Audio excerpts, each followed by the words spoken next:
வார்த்தை சொல்லி ஆரம்பிக்கிறார். இந்த அதிகாரம் ஆரம்பிக்கிறது பாருங்க.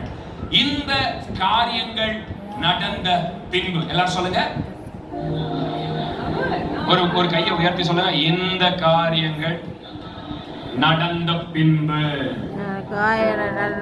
அந்த காரியம் ஒண்ணு நடந்திருக்கு. ஒரு காரியம் நடந்ததுக்கு அப்புறம் தேவன் பயங்கரமான காரியங்களை இங்க பேசிட்டு இருக்கிறார் ஆபிரகாம் கூட.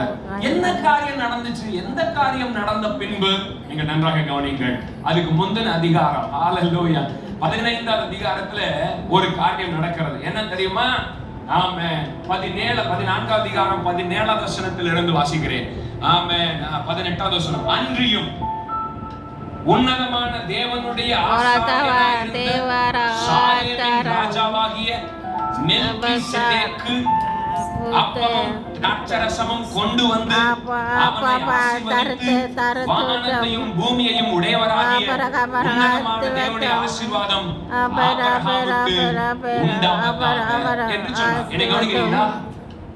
இந்த காரியம் நடந்த பின்பு ஒரு மெல்கிசேதேக்கின் இன்டர்ஃபியர், ஒரு மெல்கிசேதேக்கின் தலையீடு, ஒரு தேவனுடைய ஆசீர்வாதம்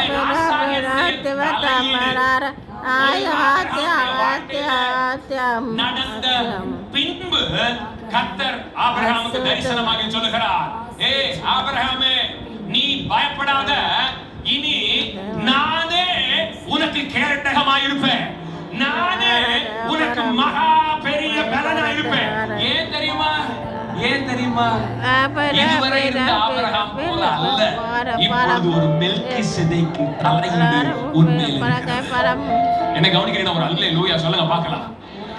எப்படி ஆபிரகாமுக்கு இவ்வளவு பெரிய ஆசீர்வாதங்களை சோதோமின் ராஜா வந்து சொல்றார், நீ ஆமென் பொருட்களை எல்லாம் எடுத்துக்கொள், ஆபிரகாம் சொல்றே அப்படிலாம் கிடையாது. சோதோமின் ராஜா என்னை ஐஸ்வர்யவான் ஆக்கினான் என்று ஒரு காலத்திலும் பேச்சு வந்துடக்கூடாது. உன்னுடைய ஆசீர்வாதத்துல ஒண்ணும் எனக்கு வேணாம், ஒரு சரட்டையாகிலும் எனக்கு வேணாம். என்னை கவனிக்கிறேன். ஒரு அல்லேலூயா சொல்லுங்க பார்க்கலாம்.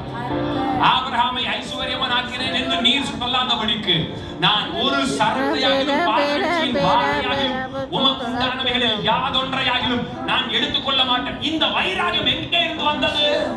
இந்த உலகம் தருகிற ஆஃபர்ஸ் தட்டி விடுறதுக்கு வைராகியம் எங்கே இருந்து வந்தது? மெல்கிசேதேக்கின் பிளஸிங்ல இருந்து வந்தது. என்னை கவனிக்கிறீங்க? ஒரு அல்லேலூயா சொல்லுங்க. மெல்கிசேதேக்கோட கனெக்ஷன்ல இருக்கிற ஒரு நபர் இந்த உலகம் தருகிற ஆஃபர், பாவம் தருகிற ஆஃபர்ஸ் இருக்குல்ல, அதை ஈஸியாக தட்டி விடுவாங்க. ஏன்னா அவங்களுக்கு தெரியும் மெல்கிசேதேக்கின் மூலமாய் வருகிற ஆசீர்வாதம் அது நல்ல தைலம், அது என்றென்றைக்குமான ஆசீர்வாதம், என்றென்றைக்குமான ஜீவன். எத்தனை பேருக்கு நான் சொல்றது புரியுது? ஹalleluya. இந்த மெல்கிசேதேக்கு திடீர்னு வரார். நீங்க கவனிங்க. ஆமென். 17ஆம் வசனம் எப்படி சொல்லுகிறது? அவன் கெதர்லா கோமேரையும் அவனோடு இருந்த ராஜாக்களையும் முறியடித்து திரும்பி வருகிற போது சோதோமின் ராஜா பள்ளத்தாக்கு என்னும் சாவே பள்ளத்தாக்கு மட்டும் அவனுக்கு கொண்டு வந்தார். திடீர்னு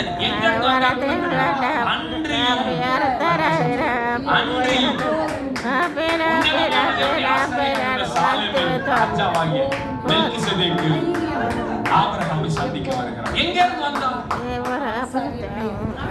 லவ்ல டவுட் இருக்கதான் செய்யும். அவங்க என்ன கவனிக்கிறேன்? ஒரு அல்லேலூயா.